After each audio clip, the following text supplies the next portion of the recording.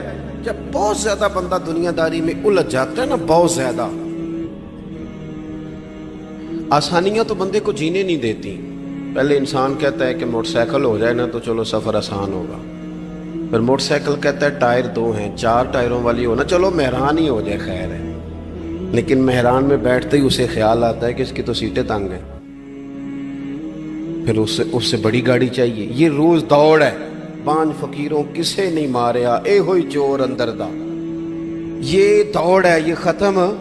حضرت ابوبکر صدیق رضی اللہ تعالیٰ عنہ امیر تھے، ہمیں تو نا جی ایک سے ایک کھانا، اور آج یہ نہیں کھانا، آج میری مرضی کا کھانا، یہ میری مرضی کا، یہ میرے بچے کی مرضی کا، یہ فلانے کی مرضی کا، وہ خواہشات کا انبار۔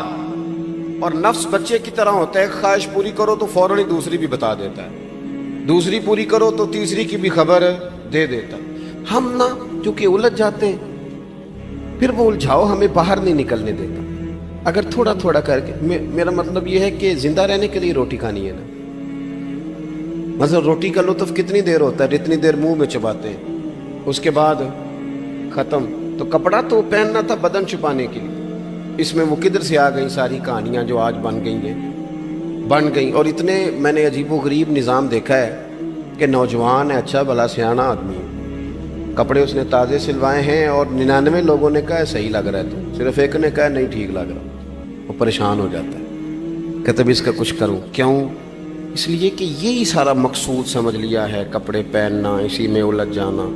میں اکثر دوستوں سے کہتا ہوں، میں خود کسی دوسرے کی بات نہیں کرتا، بہت زیادہ عمر نہیں میری، میں خود جایا کرتا تھا، شادی کوئی آ گئی تو 2-3 دن پہلے ابا جی کہتے تھے پرانے جوتے کچھ گنڈوا لا، کچھ پالش کرا لا، توڑے میں ڈال کے جانا موچی کے پاس، اس نے کچھ سیٹ کر دینے۔ اب کہاں رہ گیا جی یہ کام، چھٹی نہیں ہو گئی، اب کون سا ایسا سلسلہ ہے؟ وہ جو کہیں سے کپڑا تھوڑا پھٹ جاتا تھا نا، تو اماں اس کو اس طرح پیوند کراتی تھی کہ ڈیزائن بھی بن جاتا تھا اور کام بھی چل جاتا۔ کدھر گیا وہ دور؟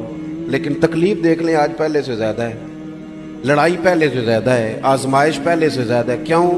جتنی بھی خواہشات آپ بڑھاتے جائیں گے نا، مقصد فوت ہوتا جائے گا۔ جتنی بھی مقصود سفر کرنا ہے، گاڑی دکھانا تو مقصود نہیں نا، لیکن ہمیں وہ والی گاڑی چاہیے کہ لوگ ایک دفعہ انگلی منہ میں ڈالیں کہ وہ اس گاڑی پہ بیٹھا ہوا ہے۔ ہم مقصد سے پیچھے ہٹیں گے جب پھر تکلیف میں آئیں گے، پھر آزمائش۔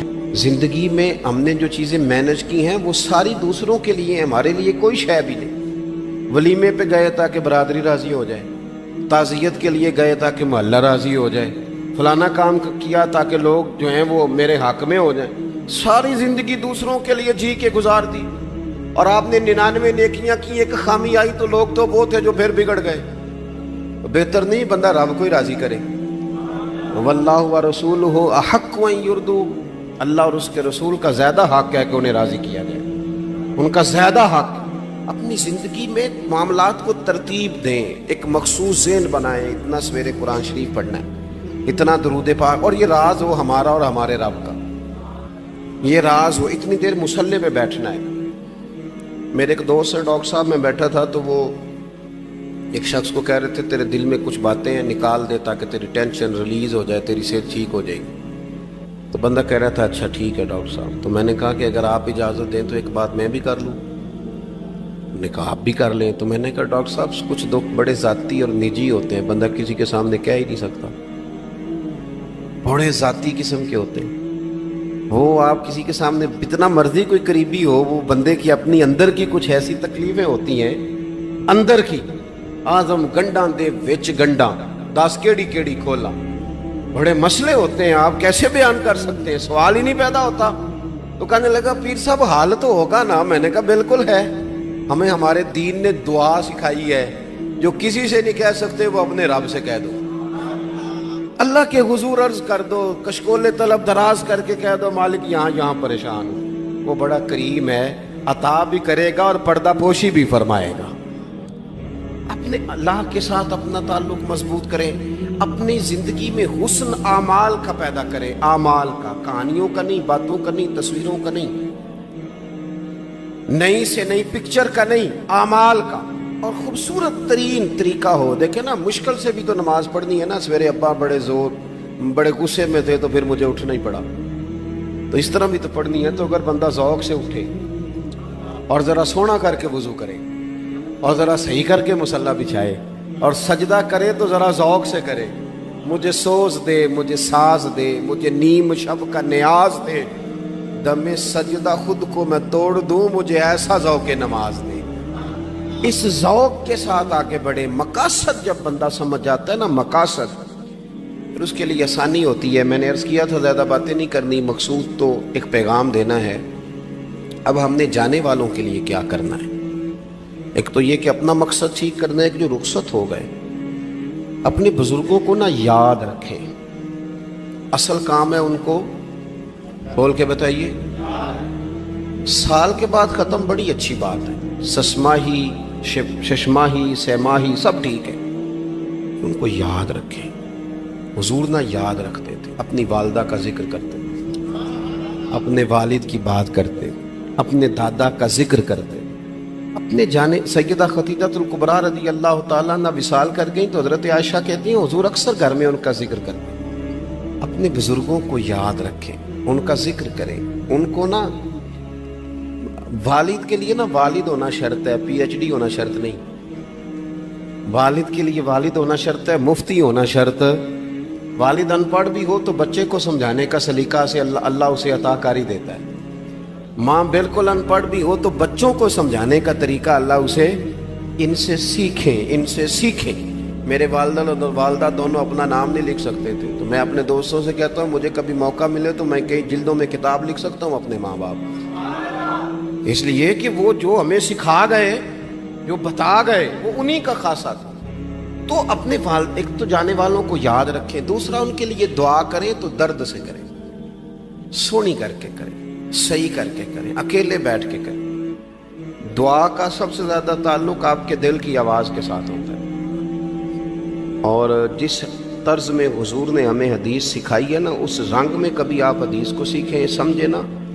حضور فرماتے ہیں جس طرح دریا میں ڈوبنے والا سہارا تلاش کرتا، دریا میں اسے کتنی کچھ جلدی ہوتی ہے، غوطے لگ رہے ہوتے ہیں، وہ اس طرح کا نہیں ہوتا کہ میں عصر کی نماز کے بعد پھر آؤں گا تجھے نکالنے، اس طرح تو نہیں نہ ہوتا۔ دریا میں ڈوبنے والا اس طرح کشتی سہارا تلاش کرتا ہے، حضور فرماتے ہیں اس طرح قبر میں جانے والا دعاؤں کا انتظار کرتا ہے۔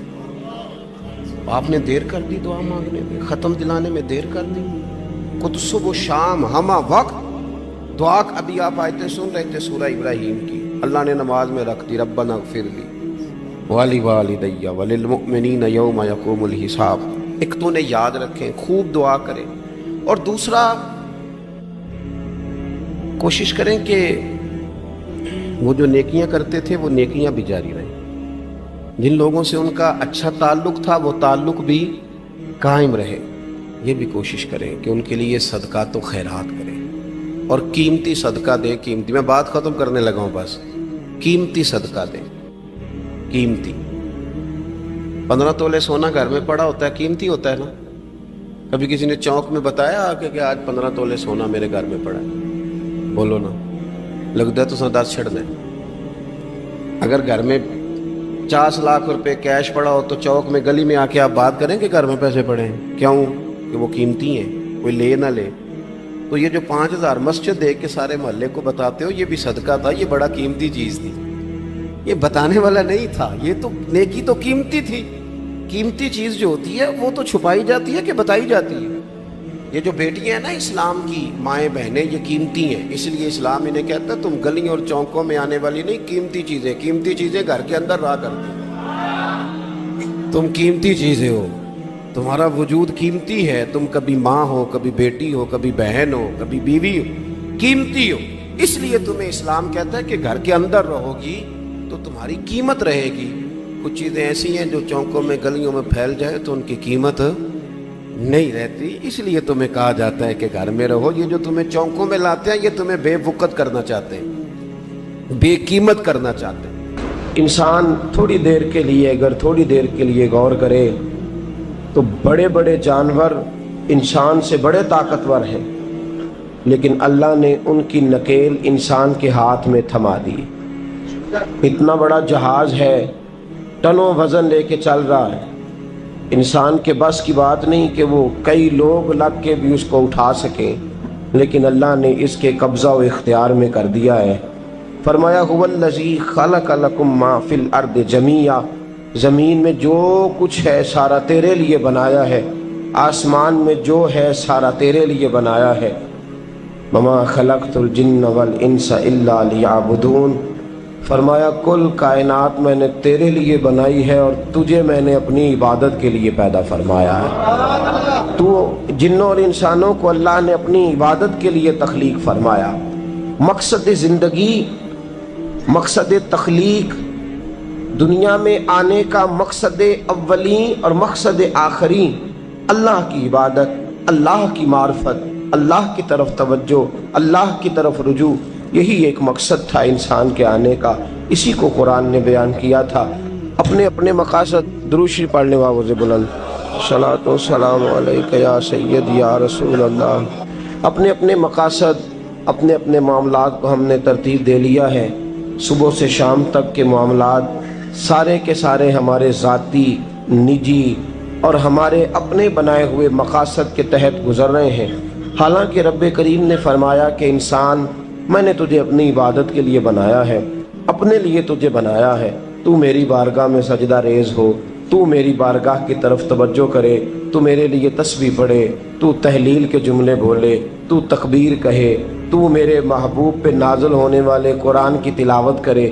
تجھے تو اس لیے بنایا تھا۔ عبادت کا معنی یاد رکھیے گا، عبادت کا معنی فقط نماز پڑھنا نہیں، عبادت کا معنی صرف نماز پڑھنا نہیں، نماز عبادت کا ایک جز ہے، نماز عبادت کا ایک حصہ ہے۔ عبادت نماز پڑھنے کا نام نہیں، عبادت روزہ رکھنے کا نام نہیں، عبادت صرف اور صرف حج کرنے کا نام نہیں، فقط ذکر فکر کرنا عبادت نہیں، بلکہ اللہ کا حکم ماننے کا نام عبادت ہے۔ خدا رسول کی بات ماننے کا نام عبادت ہے۔ جہاں جانے کا خدا حکم دے وہاں چلے جاؤ، یہ عبادت ہے۔ جہاں جانے سے منع کر دے وہاں کبھی نہ جاؤ، یہ عبادت ہے۔ اگر نماز پڑھنے کا نام ہی عبادت ہوتا تو پھر فجر کی فجر کے وقت کیوں پڑھنی پڑتی، پھر ظہر میں ہی کیوں فرض ہوتی، پھر عصر کا وقت مغرب میں جا کے کیوں نہ شروع کیا جاتا، پھر انسان کی مرضی تھی جب پڑھ لیتا۔ فرمایا نہیں، عبادت میری ہے، اصل میری اطاعت ہے۔ میں جب کہوں کہ یہ فجر کا وقت ہے تو تجھے فجر مان کے پڑھنا، جب کہوں ظہر کا وقت ہے تو ظہر مان کے۔ ہم نے عبادت کو مخصوص کر دیا، مسجد میں چلے جانا، نفل پڑھ لینا، کچھ دیر قرآن شریف پڑھ لینا، کچھ دیر اللہ کی عبادت کر لینا، کچھ دیر ذکر اذکار کر لینا، اس کا نام عبادت ہے۔ اور باہر نکل کے بے شک جھوٹ بولے، باہر نکل کے بے شک غیبت کرے، باہر نکلے اور کم تولے، باہر نکلے اور اپنی من مرضی کرے، تو یہ عبادت نہیں۔ اس لیے کہ ہم اس خدا کے ماننے والے ہیں جو صرف مسجد میں نہیں ہوتا، بلکہ جلوہ تیری ذات کا کو بکو ہے، میں جدھر دیکھتا ہوں ادھر تو ہی تو ہے۔ ہمارا خدا صرف مسجد میں نہیں ہے، اللہ ہر جگہ ہے۔ جے میں تینوں اندر جانا پھر مقید جانا، جے میں تینوں باہر سمجھا اندر کون سمانا، اندر بھی تویں باہر بھی تویں وچ بلا کون نمانا۔ اصل بات یہ ہے کہ جب خدا ہر جگہ ہے تو اللہ تبارک و تعالیٰ کا حکم ہر جگہ ماننا ہے، ہر جگہ اطاعت کرنی ہے، ہر لحاظ سے۔ رب کی بات ماننے کا نام عبادت ہے، اللہ کی، اس کے رسول الپاک صلی اللہ علیہ وسلم کی بات ماننے کا نام، توجہ ہے آپ کی میری بات پہ؟ عبادت کا مفہوم سمجھیے گا، عبادت کا مفہوم سمجھیے گا۔ ہمارا وہ دین نہیں جو پنڈتوں، جوگیوں، راہبوں کا مذہب ہے کہ جنگلوں میں نکل جاؤ، تسبیح لے لو، میں کھٹکتا ہوں دل عالم میں کانٹے کی طرح اور تو فقط اللہ اللہ اللہ۔ یہ مذہب نہیں۔ ہمارا دین کہتا ہے مسجد میں بیٹھ کے جو ذکر کرے گا اسے بھی ثواب ملے گا، اور جو محنت کر کے کما کے بچوں کو کھلائے گا اسے بھی ثواب ملے گا۔ ہمارا دین یہ کہتا ہے جو مسجد میں بیٹھ کے قرآن پڑھے گا اسے بھی ثواب ملے گا، اور جو گلی میں پڑا ہوا کانٹا اٹھا دے گا اسے بھی اللہ اجر عطا فرمائے گا۔ اللہ کا حکم ماننا، اللہ کا حکم ماننے کا نام عبادت۔ محمود غزنوی کے پاس ہیرا ہے، محمود غزنوی کے بڑے غلام تھے تو ایک بڑا پیارا تھا اسے، آپ جانتے ہیں اس کا نام کیا تھا؟ ایاز محمود غزنوی کو بڑا تو حسد شروع ہو جاتا ہے ہر جگہ، اللہ ماشاءاللہ لوگ کہنے لگے بادشاہ ہر وقت اسی کو پیار کرتا رہتا ہے، ہر وقت اسی کی طرف توجہ کرتا رہتا ہے۔ بادشاہ نے ایک دن آزمانا چاہا، اتنا ہیرا تھا، موٹا ہیرا بادشاہ کے پاس۔ بادشاہ نے ایک وزیر صاحب کو بلایا، کہا یہ اینٹ پکڑو، ہیرے پہ مارو، اسے توڑ دو۔ کہنے لگا بادشاہ بات تیری ٹھیک ہے پر بڑا قیمتی ہیرا ہے، کیوں تڑوا رہے ہیں آپ؟ مال خزانہ میں رکھ دیں، کام آئے گا، کسی نہ کسی جگہ پہ استعمال ہو جائے گا، آپ کیوں اس کو تڑوانے کی ضد کر رہے ہیں؟ بادشاہ سلامت نے کہا اچھا تم نے ٹھیک مشورہ دیا، میں ہی جذبات میں آ گیا تھا۔ ایک دوسرے آدمی کو بلایا، اس کو کہا یہ ہیرا توڑنا ہے۔ اس نے کہا بادشاہ مجھے لگتا ہے پوری دنیا میں اتنا موٹا ہیرا تیرے پاس ہے، کسی اور کے پاس نہیں ہوگا، یہ توڑنے کی چیز نہیں تجوری میں سنبھالنے کی چیز ہے، اسے سنبھال کے رکھ۔ تیسرے کو بلایا، چوتھے کو بلایا، جس کو بھی بلاتا رہا وہ بادشاہ کو سمجھاتا رہا، جس کو بلایا بادشاہ کو سمجھایا۔ ایاز کی باری آئی، کہا ایاز ادھر آ، توجہ ہے آپ کی؟ ایاز ادھر آ، یہ ہیرا تو توڑ دے۔ اس نے اینٹ پکڑی، زور سے ماری، ہیرا توڑ دیا۔ بادشاہ کہنے لگا بڑا بیوقوف ہے بھئی تو، یہ سارے میرے خیر خواہ تھے، مجھے سمجھاتے رہے اور تو نے خیال ہی نہیں کیا، میں بیوقوف تھا تو تو بھی ساتھ ہو گیا، توڑ ہی دیا۔ کہنے لگا بادشاہ غلطی ہو گئی،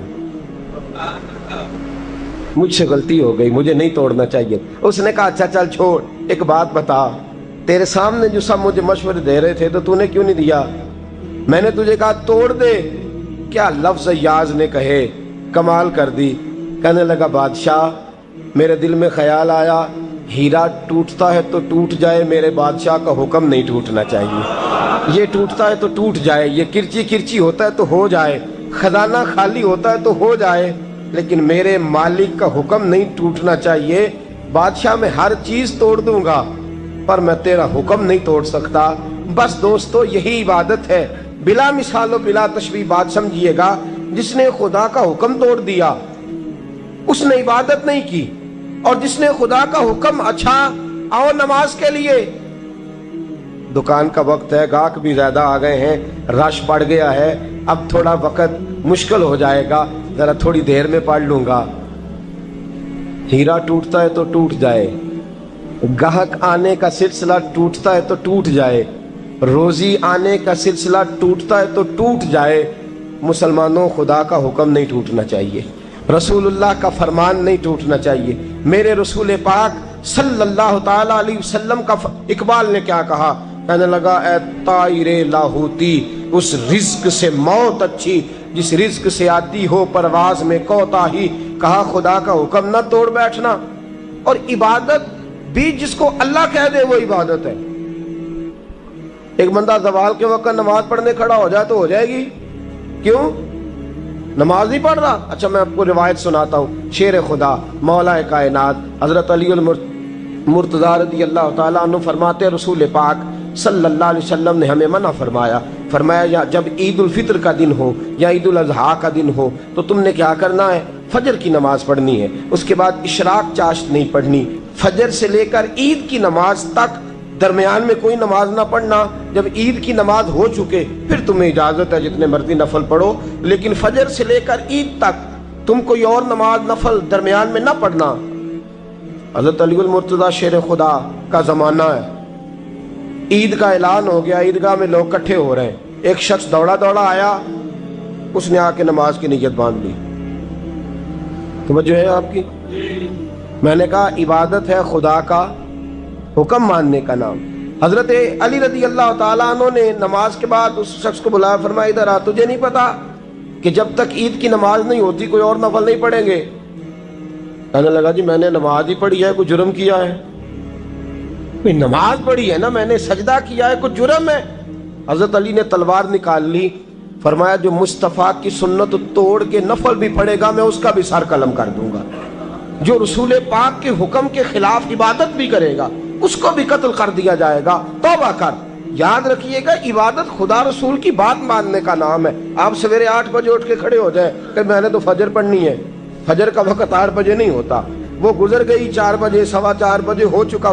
ایک شخص شام 7 بجے کھڑا ہو جائے کہے جی میں تو ظہر کی نماز 7 بجے پڑھا کروں گا، یہ کیسے ممکن ہے؟ اس کا وقت تو 2 بجے کے راؤنڈ اباؤٹ ہے، تجھے اسی وقت ادا کرنی۔ یاد رکھیے گا عزیز ساتھیو، عبادت اللہ کا حکم ماننے کا نام ہے، لیکن عبادت کی بہت بڑی جو ایک رکن ہے، عبادت کا بہت بڑا جو ایک جز ہے وہ نماز پڑھنا ہے، بہت بڑا جز۔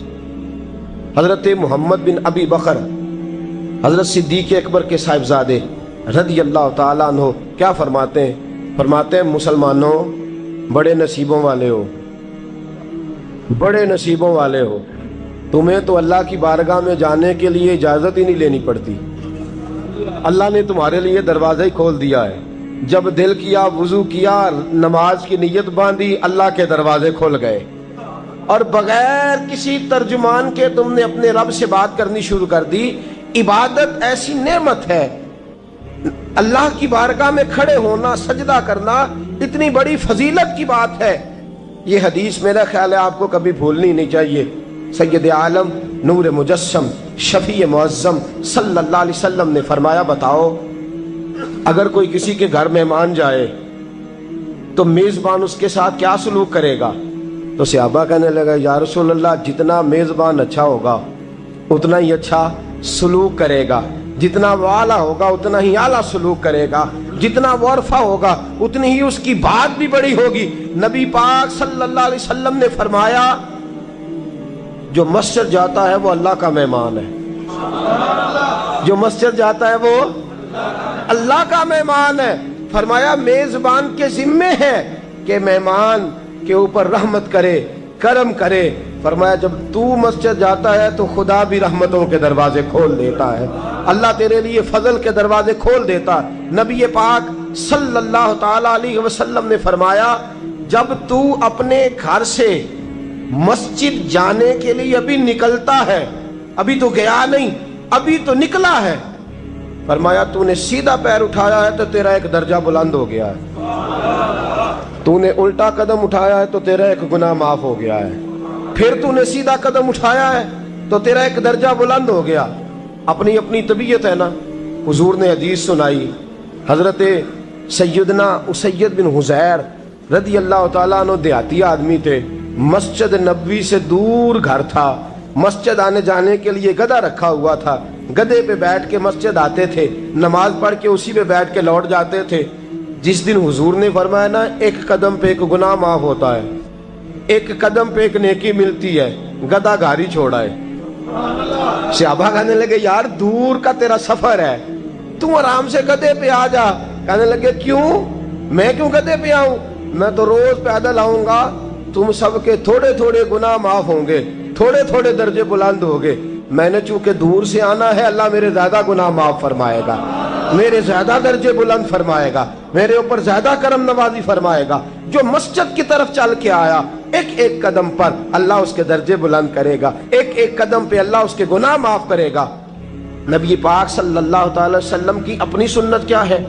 حضرت زید بن ثابت رضی اللہ تعالیٰ عنہ فرماتے ہیں میں ایک دن حضور کے ساتھ مسجد کی طرف نکلا، جب ہم جانے لگے نا تو جو رسول پاک کا انداز تھا نا چلنے کا وہ بڑا پیارا ہوتا تھا، دھیما سا چلتے تھے، نظر مبارک جھکی رہتی تھی۔ سید عالم صلی اللہ علیہ وسلم کی ادائیں ایسی حسین تھیں، تیری سیرت تیری صورت زمانے سے نرالی ہے، تیری ہر ایک ادا پیارے ادائے بے مثالی ہے۔ فرمایا جھکی جھکی نظروں سے حضور چلتے تھے۔ آج میں ساتھ ہوں، پہلے بھی کئی دفعہ ساتھ تھا، مسجد کی طرف جا رہے تھے، کسی جگہ سے واپس لوٹے تھے، کسی کے گھر سے مسجد جا رہے تھے۔ فرمایا ہلکے ہلکے قدم، چھوٹے چھوٹے قدم، آہستہ آہستہ حضور چل رہے ہیں۔ فرماتے ہیں میرے دل میں بار بار خیال آتا، کہ یہ حضور کا چلنے کا وہ انداز نہیں جس انداز میں حضور چلتے ہیں. چلتے پہلے بھی دھیما ہے، چلتے پہلے بھی بڑا پروقار ہے، لیکن آج کچھ زیادہ ہی آہستہ چل رہے ہیں، آج قدموں میں زیادہ ہی ٹھہراؤ آ گیا ہے. فرماتے میں بے چین تھا، میرے دل میں تصور تھا، جرت نہیں کرتا تھا پوچھ لوں اے پائے نظر ہوش میں آ یہ کوے نبی ہے، آنکھوں سے بھی چلنا یہاں بے ادبی ہے. جرت نہیں ہوتی تھی کہ پوچھ ہی لوں، استفسار ہی کر لوں. فرماتے مسجد کا دروازہ آیا. کمال یہ تھا کہ آگے آگے حضور تھے، پیچھے پیچھے میں تھا. جب مسجد کا دروازہ آیا تو حضور نے رخ پھیرا، فرمایا تو سوچ رہا ہوگا کہ میں آہستہ آہستہ کیوں چل رہا ہوں، تو سوچ رہا ہوگا کہ میں آہستہ. ایک شعر ہے، اللہ کرے آپ کو یاد رہ جائے. میں بریلی شریف حاضر ہوا تو میں نے، ہمارے ایک شیخ تھے حضرت صدر العلماء علامہ تحسین رضا صاحب رحمۃ اللہ علیہ، میں نے ان سے کہا حضرت جی کو تازہ شعر لکھ کے دے مجھے، تازہ. تو کہنے لگے لو تازہ شعر آیا ہے، ابھی لکھا ہے. اعلیٰ حضرت فاضل بریلوی کے بھائی تھے مولانا حسن رضا، ان کے پوتے ہیں مولانا تحسین رضا رحمۃ اللہ تعالیٰ علیہ. 2008 میں آپ کا وصال ہوا. تازہ شعر لکھا. کہنے لگے علم غیب رسول کے منکر اس حقیقت کو بھول جاتے ہیں. اللہ کرے آپ شعر کے حسن کو سمجھیں، اور جو شعری ذوق کے لوگ ہیں وہ سمجھے کہ بات کہاں سے چھیڑی ہے، کہاں تک گئی ہے. علم غیب رسول کے منکر اس حقیقت کو بھول جاتے ہیں. غیب مانا کہ راز ہے لیکن راز اپنوں سے کب چھپاتے ہیں. علم غیب رسول کے منکر اس حقیقت کو بھول جاتے ہیں. غیب مانا کہ راز ہے لیکن راز اپنوں سے کب چھپاتے ہیں. حضرت زید بن ثابت رضی اللہ تعالیٰ عنہ فرماتے رخ پھیرا اور حضور نے فرمایا تو سوچ رہا ہوگا کہ سونے آج بڑے دھیمے دھیمے قدم چل رہے ہیں، بڑا آہستہ آہستہ قدم اٹھا رہے ہیں. حضور نے فرمایا جو مسجد کی طرف چل کے جاتا ہے اللہ کی رحمت آگے بڑھ کے اس کا استقبال کرتی ہے. اور فرمایا جتنے قدم زیادہ ہوتے ہیں اتنے درجے بھی زیادہ بلند ہوتے ہیں. میں اس لیے آہستہ آہستہ آیا ہوں کہ اللہ میرے زیادہ درجے بلند فرما دے. اس لیے آیا ہوں کہ زیادہ درجے مسجد میں، اس لیے آہستہ. عبادت کی فضیلت دیکھیں، گھر سے بندہ چلے. ابھی پتہ نہیں مسجد میں وضو کرنا ہے اس نے، ابھی پتہ نہیں 2 رکعتیں پڑھے گا کہ 4 پڑھے گا. فرمایا عبادت کے لیے نکل بھی پڑے تو اللہ اس کے درجے بلند کرنے شروع فرما دیتا ہے. درجے بلند ہونے شروع ہو گئے. بنو سلمہ قبیلہ ہے، محلہ ہے. بنو قریظہ یہودیوں کا محلہ تھا، اس کے بعد بنو سلمہ مسلمانوں کا محلہ تھا، اور تقریباً آج کے حساب سے 1.5-2 کلومیٹر کا فاصلہ تھا مسجد نبوی سے. پیدل چل کے آتے تھے لوگ. کتنے کلومیٹر؟ پیدل چل کے آتے تھے، وہاں سے پیدل آتے تھے نماز پڑھنے. مسجد نبوی کے ساتھ یہودیوں کے مکان تھے، انہوں نے وہ جگہ خالی کر دی. بنو سلمہ قبیلے کے لوگوں نے چاہا کہ ہم جگہ کو خرید لیں. نبی کریم علیہ السلام کو پتہ چلا، حضور نے بلایا، فرمایا مجھے پتہ چلا ہے تم مسجد کے قریب آنے لگے ہو. ویسے ایک بات میرے دل میں ہے، میرا دل کرتا ہے کر دوں. صحابہ مسجد کے قریب رہنا پسند کرتے تھے، اور آج کل جی اے مولوی سون نہیں دیں دے.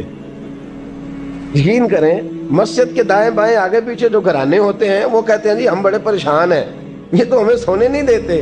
صحابہ قریب رہنا. اب دیکھیں نا، نبی کریم علیہ السلام کا گھر دروازہ مسجد میں کھلتا ہے، حضرت صدیق اکبر کا گھر دروازہ مسجد میں کھلتا ہے، سیدہ فاطمہ جناب علی کا آستانہ دروازہ مسجد میں کھلتا ہے. صحابہ مسجد کے قریب رہنا پسند کرتے تھے. بنو سلمہ قبیلے کے لوگوں نے چاہا ہم بھی قریب آ جائیں. حضور نے بلایا، فرمایا مجھے پتہ چلا ہے تم مسجد کے قریب آنا چاہتے ہو. یا رسول اللہ دور سے چل کے آنا پڑتا ہے، ارادہ ہے قریب آ جائیں.